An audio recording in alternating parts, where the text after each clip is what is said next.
Indie games are pretty special, but so many of them often go overlooked, not due to their quality, but just by virtue of how many of these games are out there. From a modern version of Chrono Trigger to a game that reinvents how you think about platforming, these are the best indie games you've never heard of.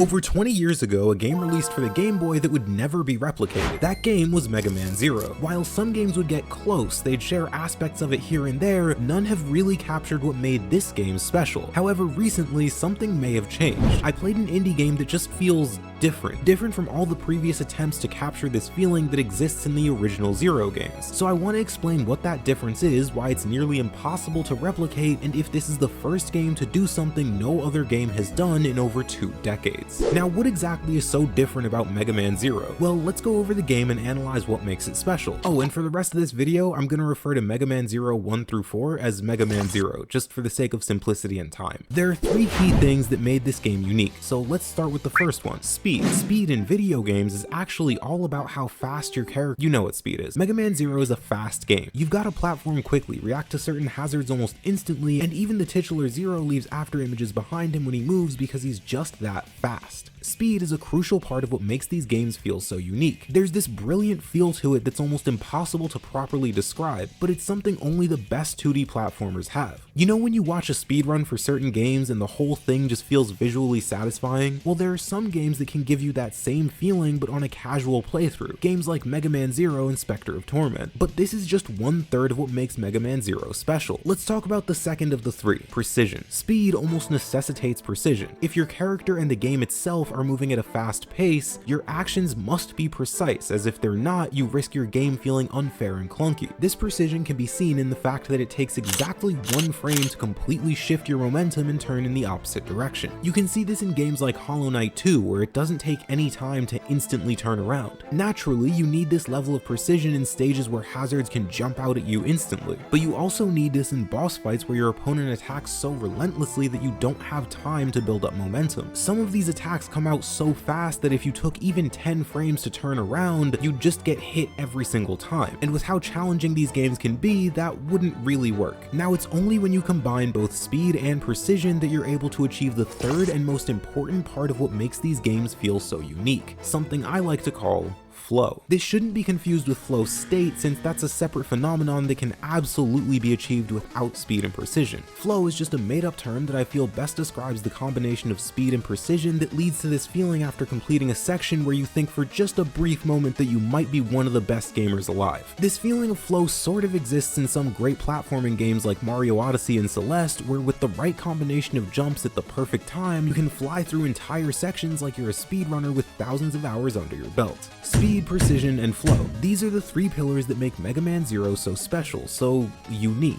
And it's these 3 pillars that I've never really seen in any game since the Zero game's release. Celeste, Hollow Knight, Spectre of Torment. Okay, so there have been some games that share some of these aspects, but they're not— I don't know, maybe it's easier to just show you. Let's start with one of my favorite games of all time. Hollow Knight is a special game, and while I could make an entire video about it— wait. Anyway, Hollow Knight captures precision. This is obvious from just watching the game, but you really feel it when you wander around Hollow Nest and encounter its friendly inhabitants. It's actually because of this precision that I love Hollow Knight so much. Sure, the world is great, the music is exceptional, but the gameplay, man, the gameplay is just something else. I remember running into this big guy for the first time and instantly thinking, hang on, this could be special if the enemies and abilities are designed well, and fortunately, that's exactly what happened. Hollow Knight is home to some of my favorite bosses and combat-related challenges in any game. However, it's certainly not Mega Man Zero, and just like with precision, you can probably see this from the footage alone. That speed is missing, and by extension, so is the flow. There's no flying around the stages and slicing through enemies as you do it. It's a distinctly different style. The expansion to Shovel Knight, Spectre of Torment, on the other hand, does often capture that speed, but it's not quite fast enough. Granted, you've got the rail mail, which is pretty close to the speed of Zero, but with the inability to instantly change and crucially keep your momentum momentum at any moment, it can be hard to achieve that feeling that existed in Zero. The Azure Striker Gunvolt games, on the other hand, do have the ability to instantly dash in the opposite direction. In fact, they might be the closest any game has ever come to capturing that style. If you color correct and blur the footage a bit, you might even think that you're actually looking at the Mega Man Zero games themselves, and that's not a surprise considering these are the same developers who made Mega Man ZX, the sequel to the Zero games, which also came out 20 years ago. Besides the point, Azure Striker Gunvolt really does capture that speed and precision, and sometimes even captures the flow too. So that's it, we've found the game to play if you're looking for the Zero experience, right? Not quite. The way in which Azure falls short is a bit strange. Don't get me wrong, there's nothing inherently wrong with what this game does, but it feels almost like a branch in a different direction rather than an evolution or continuation of the Zero series. And it's all because of this thing right here. Believe it or not, this is not a sword. That's actually where the problem lies. The flow can feel awkward when you're constantly stopping to electrocute your enemies instead of slicing right through them. Of course, the alternative is just running straight by the enemies, which works super well. I mean, look at the speed run. That is the definition of speed, precision, and flow that I was talking about. But a large part of what made Zero so iconic was that ability to cut through enemies. Simply running by them just doesn't feel right. It's like watching a channel that you're not subscribed to, you know? I could keep going all day listing games that are close but not quite there, but the point is that there just aren't really any games that capture that feel. And in June of this year, over 2 decades after the first Zero game was released, that statement remained true. But just like with all things, if you wait long enough, something is bound to change. I love Gravity Circuit. This is one of my favorite games this year, and it adds to the already impossibly difficult conundrum of choosing just one game of the year. But not only does it capture exactly how those old Zero games felt, it actually does something new, something that feels unique and fresh. The speed is something that you can already see just by the eye test, but in case it wasn't already obvious, this game actually has a dedicated sprint button. It's not like the dash in the Mega Man games, but instead closer to Gunvolt's sprint, where you just hold down the button and go fast. Naturally, you also have the ability to stop on a dime and retain your momentum when you do. This leads into the necessary precision that's actually taken a step further here through a ton of different mechanics, my favorite of which being the dive attack. What makes this attack special is this little bounce you get right before doing it, but equally important is the bounce you get when you hit an enemy. This turns the attack into something that's not just offensive, but defensive as well. This is part of why I say the game does something new. It adds these attacks that don't just function as offensive tools, but utility tools too. The grappling hook is the perfect example of this, and it allows us to swing straight into the flow. The hook isn't just a ranged option, something that's very deliberately limited here for reasons I'll get into in a second, but it's also great for utility as well. As you fly through these stages, you can literally fly through the sky by using your grappling hook to cross massive gaps that you wouldn't be able to otherwise. But let's talk about the single most brilliant mechanic in this game, the grab ability. When you defeat an enemy, you can grab them and throw them at obstacles or even other enemies. This acts not only as an extremely potent projectile, but both as a reason and a method to defeat the enemies around you. This grab isn't only used on enemies though. You can grab anything from shields that you steal from them to missiles that are flying right at you. This exemplifies that multifaceted attack that I was talking about earlier. The lack of projectiles is important too, as now you have to defeat enemies if you want the safer option of using projectiles. Equally, this lack of projectiles adds to the precision because you're forced to confront your enemies directly instead of hanging back and playing it safe. But it's how the game uses all of these tools at your disposal that really makes it special. From moving platforms that you have to swing below to cross massive chasms to floating bombs that you'll bounce off of, these new additions aren't half-baked afterthoughts. Each and every one of them was well thought out and considered when designing not just the enemies and stages, but even the bosses as well. All of this together with the speed, precision, and flow make Gravity Circuit not just a reminder of the past, but a bridge to the future.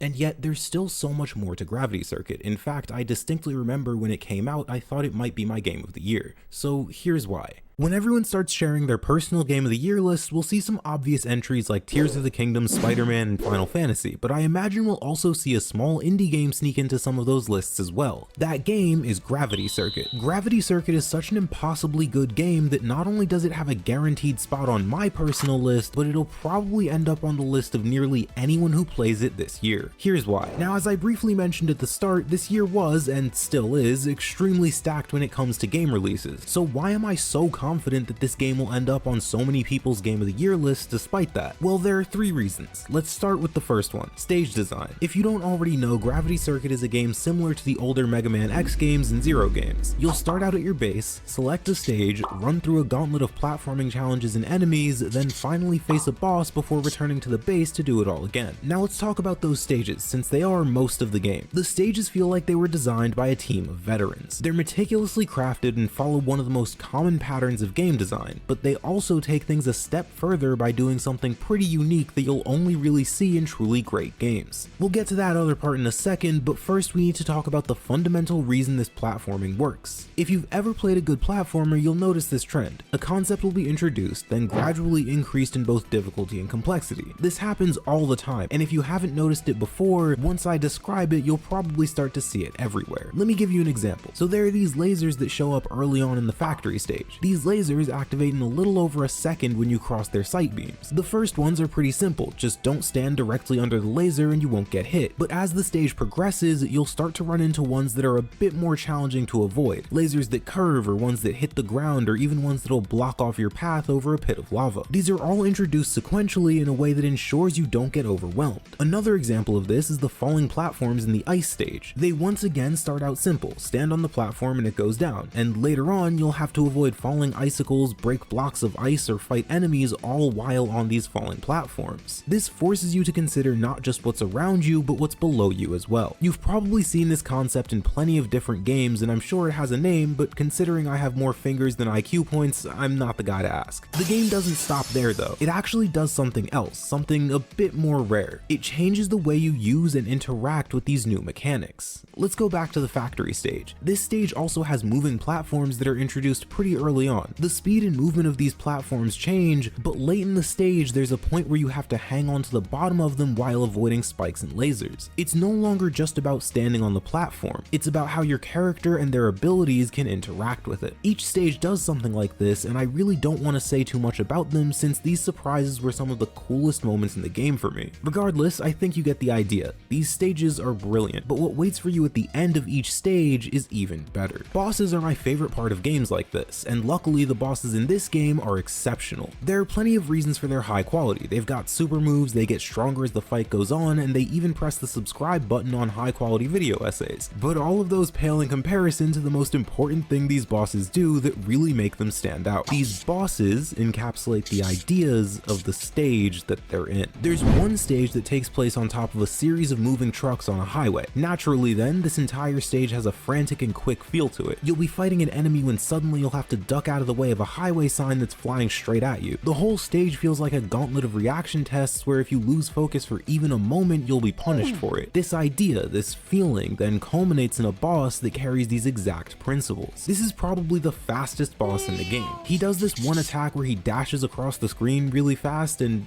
you know what, actually, let me just show you.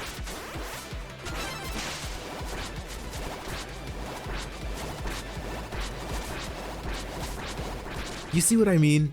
Fast. When you fight the bosses in this game, it feels like you're fighting a sentient version of the stage itself, and that's just such a cool idea. A much more direct example of this is the boss in the junkyard. Throughout the stage, you'll be ambushed by enemies hiding in piles of scrap, and these big blocks will fall down on you. The boss will outright do both of these things to attack you. She even carries bottles of this purple stuff, the same stuff that you see falling throughout the stage. What makes this so brilliant is the fact that before you even step foot in the arena, you already have an idea of what to expect. The boss acts as a final challenge that ensures you understand the mechanics of the stage before you're allowed to complete it. But what really makes this game special is that secret sauce that you can only find in games made by either experienced developers or newer devs who have an excellent understanding of game design. Here's what that sauce is and how it works in Gravity Circuit. So in each stage you've got these bozos who find themselves lost in the area. If you save them, you get pedestrian coins that you can use to gain new abilities called enhancement chips. These enhancement chips do anything from granting you a stronger hookshot to longer invincibility frames to even a double jump. Burst techniques are a lot easier to get. For these, all you need is money that you gain from exploring and defeating enemies. Now, if this was all there was to these systems, I might not have even mentioned them, but here's that secret sauce that really ties it all together. Both the enhancement chips and the burst techniques create a positive feedback loop. Let me explain. When you gain new burst abilities, defeating enemies becomes easier. When defeating enemies becomes easier, you get more money, which leads to more burst abilities. Enhancement chips work in the same way. When traversal becomes easier with the enhancement chips, naturally, exploration will become more fluid and effortless as well. And when exploring becomes effortless, you're able to find more pedestrians, which allows you to unlock more abilities, which lets you explore more, which lets you find more pedestrians, which lets you unlock more abilities, which lets you explore more, which lets you find pedestrians. Crucially, however, these abilities don't feel necessary. They really do feel like enhancements. They're just slight upgrades to what you can already do. But the base moveset feels so complete as it is that you can absolutely get away with never once using this extra stuff. That'd be a strange way to play the game, but hey, the option is there. This could even function as a sort of difficulty slider. If you have trouble with certain aspects of the game, you can make those aspects easier. For example, if you find yourself constantly dying to spikes, you can add an enhancement that lowers the damage that they deal. Or if you're just not the best at platforming, you can give yourself a double jump. It's in this way that any player is able to create a perfectly tailored experience that's just the right difficulty for them. Gravity Circuit feels like a game made by developers with a decade of experience. Not only is it extremely fundamentally sound, but the new ideas it introduces are just as numerous as they are clever. From Gravity Circuit to Gravity Subjectivity. Stupid transition. Dandara is one of the most unique games I've ever played. This game removes the most fundamental mechanic in 2D action games, and somehow that makes it better. It's this willingness to defy tradition and other things that we'll discuss later on that make it unlike anything I've ever played. Despite that, I can't recommend it to everyone, but if it is for you, you'll absolutely love Dandara. What is the most fundamental mechanic in any 2D action game? See if you can figure this out. You've got 3 seconds. The answer? Running. Every single 2D action-focused game I've played allows the player to run. But what would happen if you took that ability away? Dandara boldly answers this question in an interesting way, and they don't just forsake running, but another element that we see in nearly every game like this. This game removes gravity. And you see, it's in doing this that you suddenly get a fascinating system that would totally fall apart were it not for something that I'll get to in a second. First, we need to talk about how this system actually works. You move around the map by jumping. There's a limit to how far you can jump, and you can only jump at certain angles in a straight line. Now you see these white patches here? This is salt, and it's the only place you can jump to. And again, when you're standing, you can't move left and right to adjust. You can only jump from one salt patch to the next. This may seem limiting at first, but upon further inspection, you can quickly realize why this is actually a brilliant decision. The lack of gravity, along with the ability to jump from the floor to the walls to even the ceiling, opens up the level in ways that I've never seen in a game like this. The entire screen turns into a potential platform instead of just being the ground below you littered with hazards and pits. It's in this way that what seems like a limitation actually turns into an opportunity for interesting and unique level designs. This is aided by the innate ability to automatically snap to salt patches when aiming, so you don't have to precisely aim every single jump in the game. This feels strange, even a bit awkward at first, but you'll pretty quickly get used to it. And when you do, you're able to enter this wonderful state of flow where you're barely even thinking before making these precise jumps to dodge enemies, attacks, and hazards. But what really brings all of this together is the speed available to your character. See, this entire system would completely fall apart were it not for that speed. You have to be able to move this quickly because you lack the precision of the traditional left and right movement. However, it's because of this speed and how you can literally fly through these areas that you gain this incredible feeling of flow. I mean, you'll clear some of these sections and you won't even believe that you're the one that just did it. It creates a genuinely remarkable feeling. In fact, a lot of these sections remind me of Celeste in that way. Not only does Dandara provide a new form of movement that I've never seen before, but that form of movement creates some excellent challenges that feel extremely satisfying to overcome. But there is a critical issue with them that's really gonna bother some people. More on that later. For now, it's important to know that Dandara is a Metroidvania. For the 6 of you watching this who don't know what that means, a Metroidvania is basically a game where you explore the map and search for upgrades that allow you to explore more of the map. That's about it. A large part of what makes Dandara stand out as a Metroidvania is not just the absence of the ability to run, but how these upgrades change the game. They're not all like this, but some of these upgrades don't just change your character, but how the world functions as well. My favorite example of this is the Rock of Remembrance upgrade. What this thing does isn't immediately clear, however, the game quickly shows you that just by having this thing in your possession, the world itself will act differently. This creates new hazards, closes previously accessible paths, and naturally opens up new ones. I absolutely love this upgrade because most upgrades in in games like this, and even some in this game, are very one note. They're effectively keys that unlock a door, but the Rock of Remembrance acts like a switch that completely changes the world.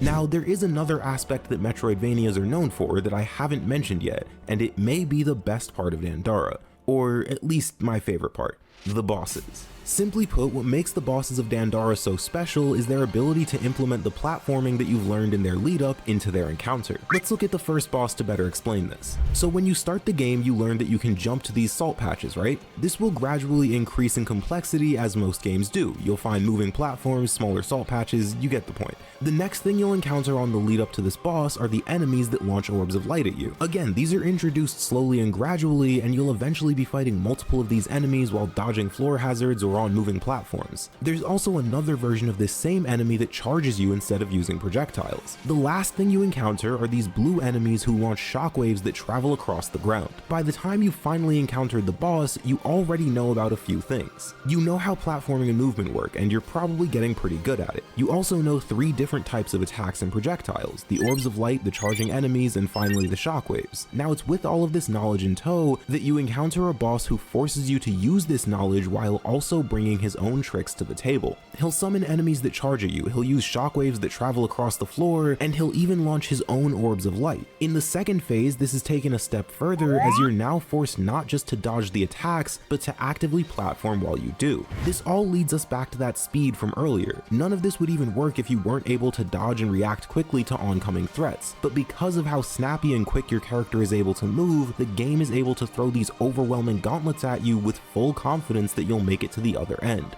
Just like how I have confidence that you won't see more of my videos if you don't press this funny red button. I won't say too much more about the bosses other than this. The one I just described is probably the least fun in the game, which is saying something because this boss is honestly a masterclass in game design, but the rest of the bosses are just that good. So all of this may sound great, and it is, but if you're a certain type of person, you're probably not gonna like this game despite everything I've said so far. This is because Dandara is both challenging and punishing. Crucially, however, those are not the same thing. Let me explain. Challenging games is all about how many mistakes you're allowed to make until you reach whatever the condition for failure is. In a game like Super Mario, failure would be when you fall down a pit or run out of health.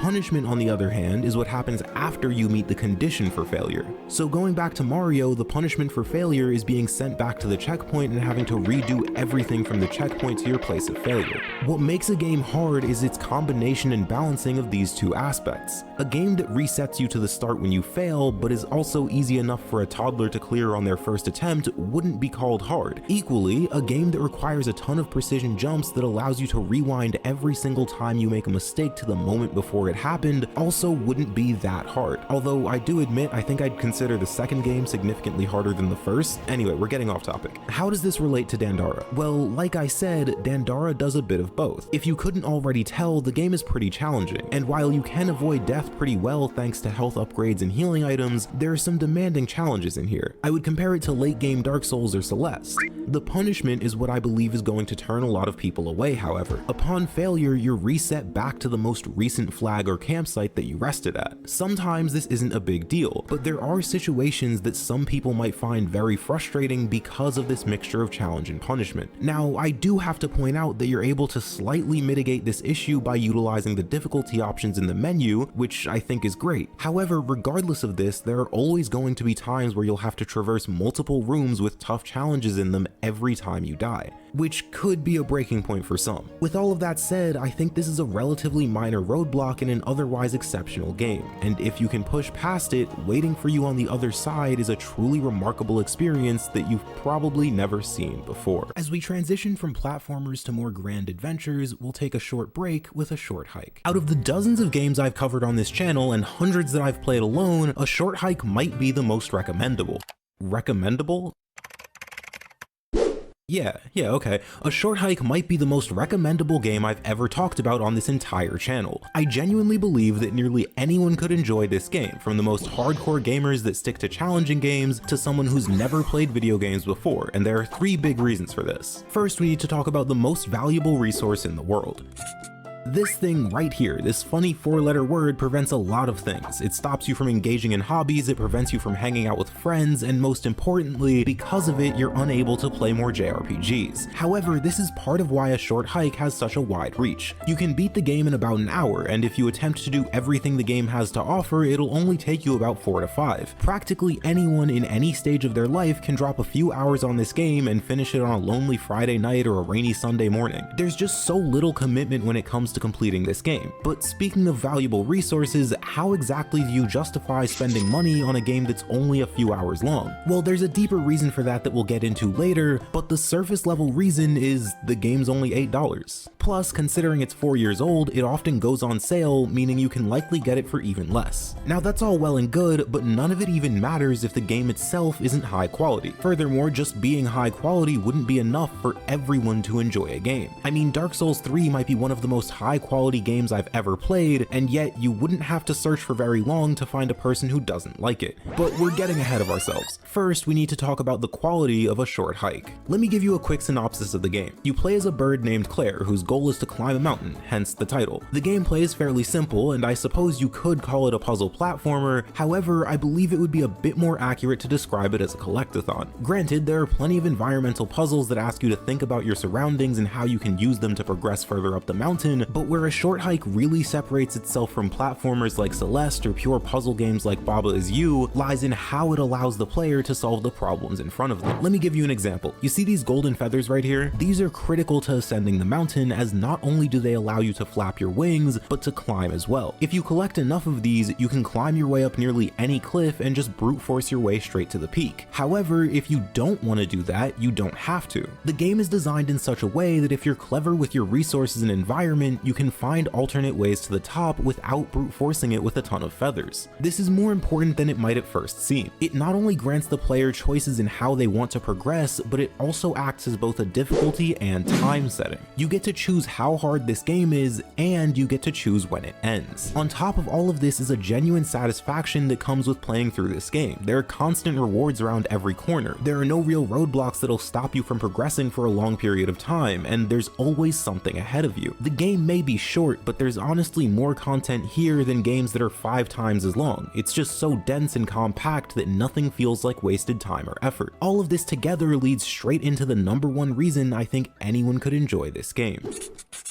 But more than being difficult, it's stressful. And that's not a bad thing. I mean, stress is what leads us to some of the greatest moments in our lives. Stress is a large part of why winning a challenging competition feels so good. It's why you enjoy hard games, and it can push you to do things you previously thought impossible. But despite its positives, stress can be overwhelming. Sometimes it can feel like the walls are closing in, and no matter what you do, nothing is working out. I think just about everybody deals with this sometimes, and in a wonderful way, A Short Hike brilliantly contrasts this exact feeling. Here's what I mean. A Short Hike is a game about friendship and the inherent good that exists inside all of us. There's one moment in the game where a rabbit named Sue loses her lucky headband that she can't run the race without. You can't find it, but you do find a turtle named Taylor who's been looking forward to running against Sue. She admires Sue to a degree and happily gives her her own headband. The twist comes when you find out that that admiration is actually mutual. They've both been looking forward to running with each other, and thus this selfless act is given even more weight. There are beautiful little moments like this throughout the entire game, and I don't want to talk too much about them because the twists that they involve are just so heartwarming and wholesome that I'd hate to ruin that surprise for you. But more than being a game where people are just kind to each other, A Short Hike is a game about hope.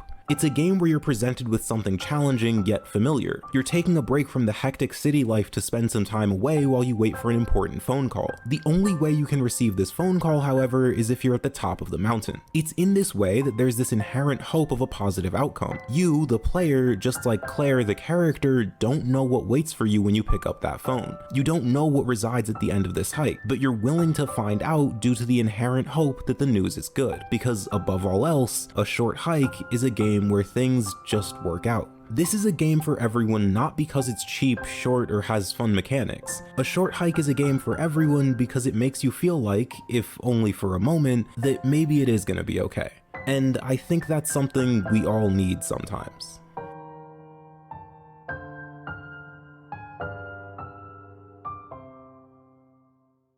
Nostalgia is often used to mask more minor problems in games. However, despite being heavily inspired by the masterful JRPGs of the 90s, Chained Echoes doesn't use nostalgia to hide these problems, but instead confronts them head-on to create a game that feels like Chrono Trigger if it was made in 2022. Let me show you one of the strangest problems in gaming, the cool drink problem. This is a pretty simple problem. The name comes from one of my favorite series, Monster Hunter. Monster Hunter, for those who might not know, is kinda like a boss rush. You explore these different maps and hunt monsters. Each of these environments are unique in some way. You've got jungles, tundras, deserts, the list goes on. But that last one is where the cool drink problem occurs. When in a hot area like a volcano or a desert, you need to use this item called a cool drink to prevent your HP from constantly draining. Fine in theory, right? Well, here's why it's a bit of an issue. Cool drinks are inexpensive. You can hold 5 of them at a time and they last 5 minutes each, so you're never really gonna run out. Lastly, there's never a question on whether or not you should use them. Either you use a cool drink or your HP gradually drops. So the question is, why are they here? There is no simple one-size-fits-all answer to this, and plenty of games have this problem. JRPGs, for example, have healing after battles. After a battle, you've got to heal the damage you just took. You could also just wait a bit until the damage gets substantial enough, but eventually you're gonna have to heal. Potions are usually relatively inexpensive, and healing spells are equally plentiful. So isn't this just a waste of time? Ideally, instead of pausing the game, scrolling through the menu, and healing every single time you fight, the game would complete that monotonous task for you. Well, what if I told you I found a game that does? But the cool drink problem is hardly the biggest issue that this game solves. In fact, it feels like the developer set out to make the most streamlined, player-friendly experience possible. Through their love for games, and more specifically JRPGs, they've created a game that feels like it was made with the spirit of the past and the polish of the present. In doing so, this game was even able to solve a certain problem that I've been waiting for games like this to address for a long time. And I'm sure you'll appreciate it too, since this is something that's surprisingly rare in modern games. But once you know one key piece of information, you'll quickly realize that this may never happen again. So trust me, you do not want to miss out on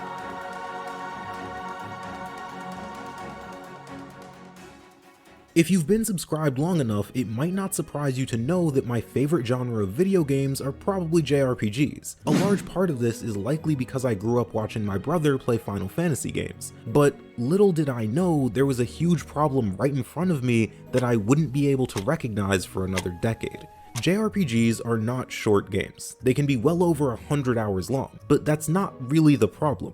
Nor is this something that only JRPGs have to deal with. It's actually quite common in games, but it can feel worse in longer games because you have to deal with it for a longer period of time. So let's talk about quality of life. Quality of life and lack thereof can become extremely arduous in these longer games. What was a mild inconvenience in hour 1 can become maddening in hour 50. The team behind Chained Echoes were well aware of this when they started making the game. See, they addressed basically every single quality of life problem you could have with games like these. First, of course, there's the healing post-battle. I mentioned this earlier, but there's more to it than meets the eye. Because of this post-battle healing, you're guaranteed to enter each encounter with full health and TP. This essentially allows every single encounter to feel meaningful and challenging. You don't need throwaway enemies that can barely damage you and get knocked out in one hit anymore. You can have actual challenging encounters because you're always fully prepared for them. And speaking of those enemies, there are no random encounters in this game at all. Every single enemy encounter is planted at a specific spot, plenty of which block your path and force you to fight your way through. But what happens when you run into one of those enemies that you can't beat? Well, simple. You run away, which works 100% of the time on the first turn without fail. So now you don't have to hesitate to explore to your heart's content, because if you do accidentally stumble into a place you're not supposed to be in, you can just leave. But I haven't addressed one of the biggest problems that often sneaks its way into JRPGs: grinding.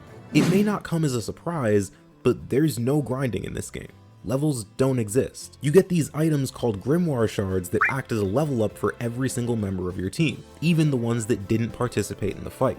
Using these, you can level up your stats or unlock new abilities and skills. You gain these shards by defeating story bosses. And again, this allows for perfect scaling since the game always knows how strong you should be. And even if it's wrong, you've got customizable difficulty settings to ensure the smoothest experience possible. I could keep going with this, but I think you get the big picture here. Just about 99% of what could cause minor grievances in most other games in this genre just don't exist here. And yet, this isn't why you play Chained Echoes. Sure, all of this is great as far as complementing the best parts of the game, and it's important to know this stuff if you're on the fence, but the true brilliance of this game is demonstrated in two other distinct ways. Let's start with the first: combat.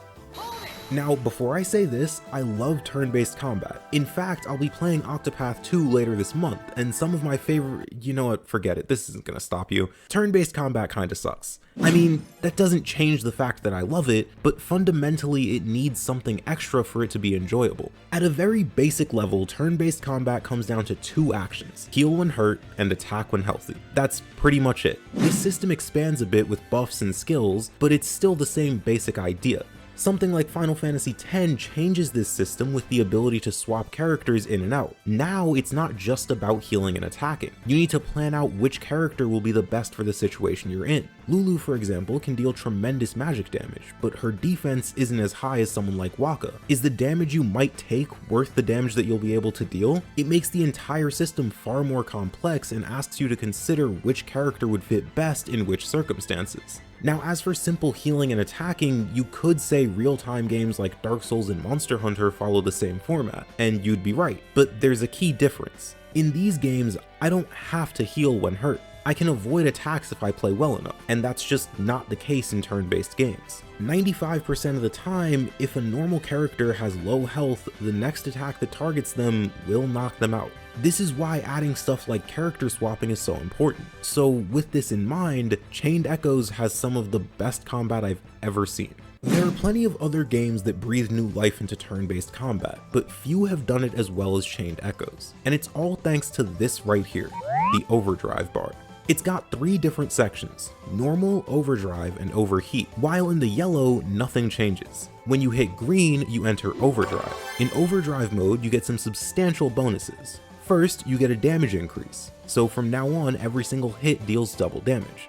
Next, you get a defense increase. You'll only take half damage. Finally, there's potentially the biggest benefit of all: every single skill costs half TP. You basically always want to stay in overdrive because of the dramatic benefits it grants you, kinda like how you always want to be subscribed because of the great videos you'll miss if you're not. Lastly, there's the overheat portion of the bar, when in this segment you take double damage and nothing else changes. Now, before we talk about why this system is so brilliant, there's one last thing you need to know. You move between these segments of the bar by performing actions and getting hit. This square in the top left shows you what kind of actions will lower the bar. The type of action changes once every few turns. So here's the TLDR. Any action that's not this will raise the bar. Green boosts damage and defense and lowers TP usage. Red lowers defense and yellow does nothing. This by itself is such a clever solution to that attacking and healing problem from earlier. Now you have to consider how far into the bar you are each time you use a move. Maybe you want to heal, but the icon in the box is on magic and you're at the end of green, so one more action and you'll take double damage. Is that heal really worth it? Maybe you accept that you're gonna go into overheat no matter what, and since the fight's gone on for a while, you try to go all out and deal as much damage as you can in hopes that you can finish it with one last hit, knowing full well that that may cost you the fight if you're wrong. But this only works so well because of the overwhelming reward from being in overdrive and the overwhelming punishment from being in overheat. I mean, you really don't realize how much double damage is until you go from taking half to double in one turn. It can totally turn the tide of a battle and not in your favor. If that's all there was to the combat, it'd be great, but I wouldn't be praising it as much as I am if it weren't for the little things that make a huge difference. You've got character swapping like in Final Fantasy X. Swapping characters also lowers your overdrive bar, so sometimes you'll notice that a character in the reserves has a skill that can lower the bar a bit, but maybe this is a magic user and the boss resists magic. They won't be very useful outside of lowering the bar, but maybe that's exactly what you need right now. I suspect with how much customization this game allows for, the path to victory will be entirely dependent on not just how you decide to build your character, but how you decide to use them as well. And see, that right there is the secret. That's why this combat is so much fun. There are so many decisions to make, there are hundreds of questions and thousands of answers, each of which is just as viable as the last. And yet, this is barely scratching the surface. You could make entire videos dissecting this game's combat. It continues to evolve throughout the game with things like sky armors which totally overhaul the overdrive system, enemies with unique abilities and status effects, new skills, characters, and options for customization. The gameplay continues to evolve in such unique and exciting ways that even near the end it still felt fresh and gratifying. But one thing remains true through it all. Whether or not you're able to complete an encounter isn't about your stats, but your skills and ability to really think ahead and cleverly solve whatever problem lies in front of you. And that's what really makes a great combat system. And despite all of this, there's still one last problem that Chained Echoes is able to solve, and it may be its single biggest strength. Chained Echoes knows when to stop. Have you ever watched a series that just keeps going long after it should have ended, and you just have to watch it slowly become a shell of what it once was? Or maybe you've played a game that was going great, everything was clicking from the story to the characters to the gameplay, when suddenly you're hit with a 45-minute puzzle that grinds everything to a halt. There's one section late game that obviously I'm not going to show, where you fight your way through this dungeon, beat a boss, and finally run into a character. Most games would have you fight this character as well, but Chained Echoes instead takes what would have been the second boss fight in a row after an already long and challenging dungeon, and instead turns it into one of the most stunning and powerful moments in a game I've played in a long time. And this is just one example of this. You'll notice as you play through the game that it feels like almost nothing overstays its welcome. Everything is there for exactly as long as it needs to be. So in 2018, a game called Crosscode came out, but tragically, despite its exceptional quality, barely anyone played it. That isn't to say no one played it, but relative to its quality, the numbers are far lower than they should have been. With Chained Echoes, the situation is concerningly similar. But maybe widespread success and millions of sales isn't what this is about. Let me explain. This game was, impossibly, developed by one guy. See, Matthias Linde is a big fan of old JRPGs. He grew up playing the classics, Chrono Trigger, Final Fantasy VI, you know the ones. These games were special to him, and so he set out to create something that showed people what he felt when he played those games. A game with the spirit of the past and the polish of the present. This isn't a game made to extract every last penny from the player. There is no padding to ensure it can reach some arbitrary length. Chained Echoes is just a game made by someone who truly loves this medium, and that's exactly who it's for. The last game that I want to talk about is a game that came out of nowhere and, like Gravity Circuit, snuck its way onto my Game of the Year list near the last minute. It's pretty special, so check it out. Cassette Beasts might be the best indie game this year. Unfortunately, it launched right before Tears of the Kingdom, so as a result, I missed out on this game, and I'd imagine I'm not the only one. That's a real shame too, because after I played it, I had to seriously question if this was my Game of the Year, and just as a reminder, these are some of the games that I played this year. Now, I know that's a lofty claim, but allow me to explain exactly why this game made me feel this way, and by the end, even if you're not fully convinced, maybe you'll be interested enough to give it a shot. So let's start with a question. What is Cassette Beasts? Originally, I planned to answer this question the same way everybody else does. It's kinda like Pokemon, but I feel as though that's doing it a disservice. It would be like comparing a cyclist to a runner. Sure, they're both trying to accomplish the same fundamental goal of go somewhere very fast, but the methods by which they achieve that goal are entirely different, and as a result, how we measure them is as well. This is all to say that while Cassette Beasts shares some fundamental similarities with Pokemon, its depth, mechanics, story, and even general gameplay loop are so dramatically different that it wouldn't really be an apt comparison.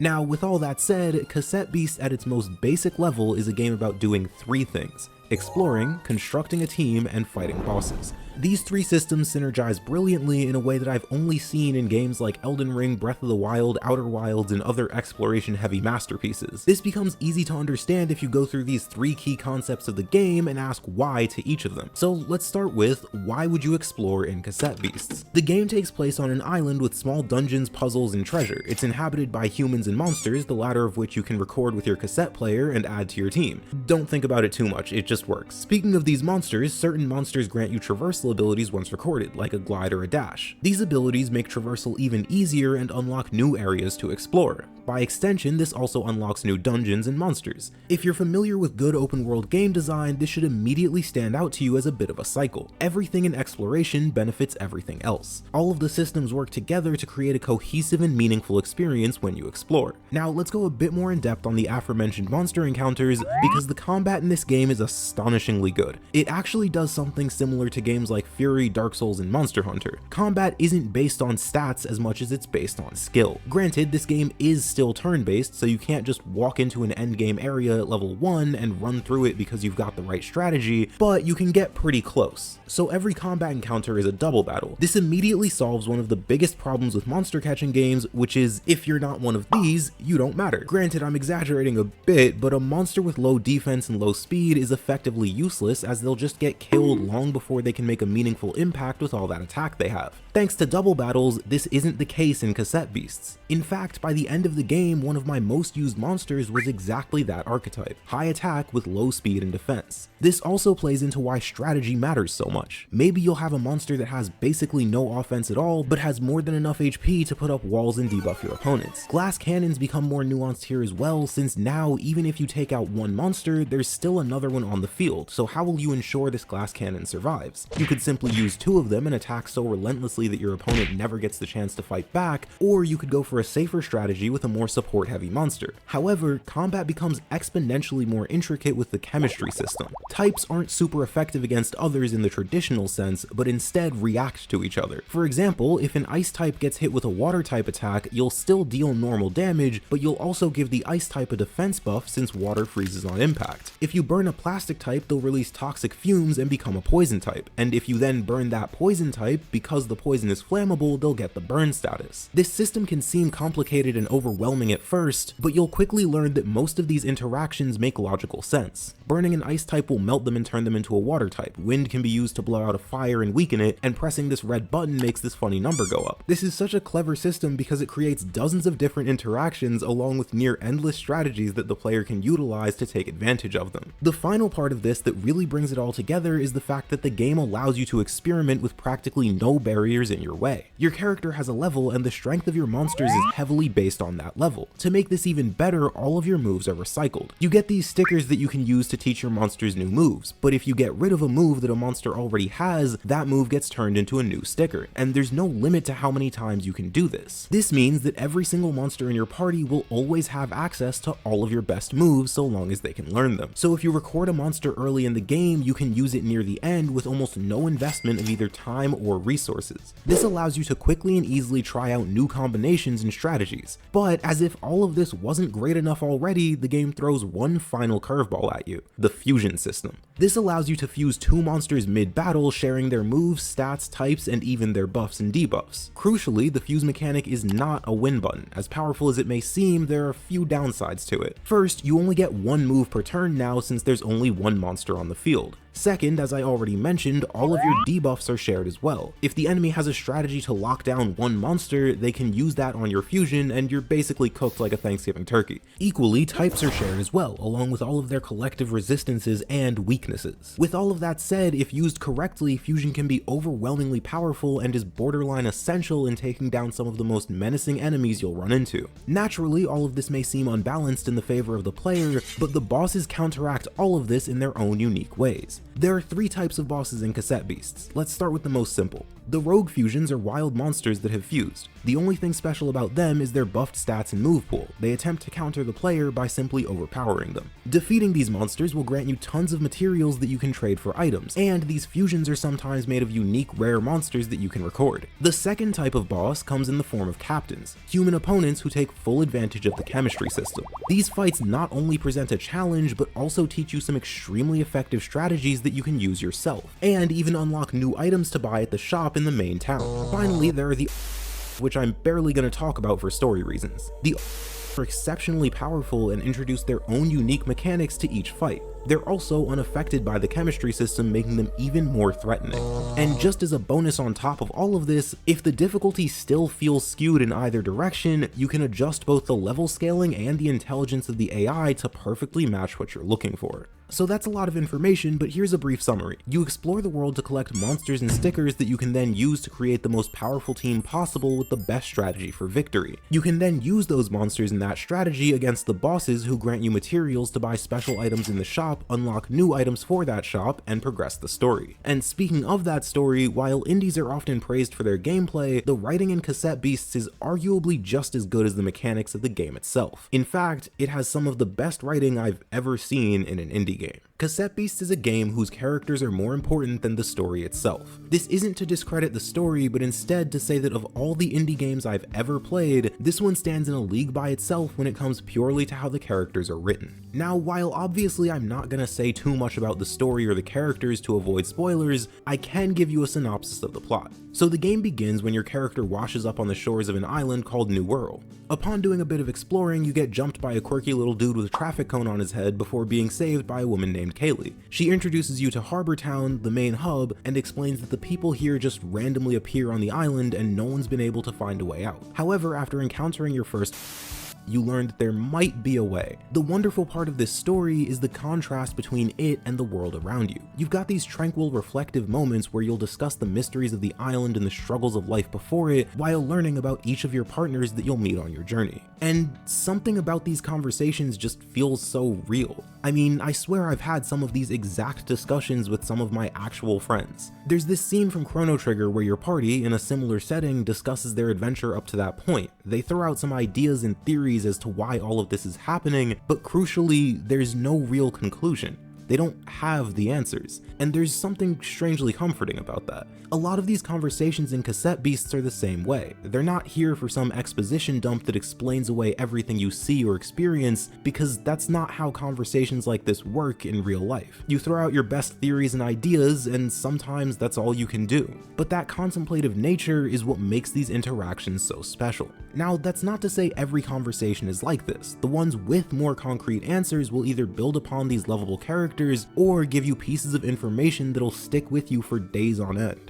And on the other side of this coin, on the other half of all of this, is this lighthearted feeling of wanderlust that this world invokes. I mean, one minute you're talking about whether or not material things actually matter and what the true meaning of life is, and the next you're fighting something called a puppercut. It's thanks to this game's ability to execute this brilliant balancing act that it's able to have a level of depth and thoughtfulness while remaining cheerful and lighthearted. You're all trapped on an island with no way out. Some of these people have been here for years, and yet there remains this jovial feeling of it all while harboring sorrow, regret, and confusion just beneath the surface. However, it's exactly because of these negative emotions that permeate this game that in spite of it all, it has an overwhelming sense of hope.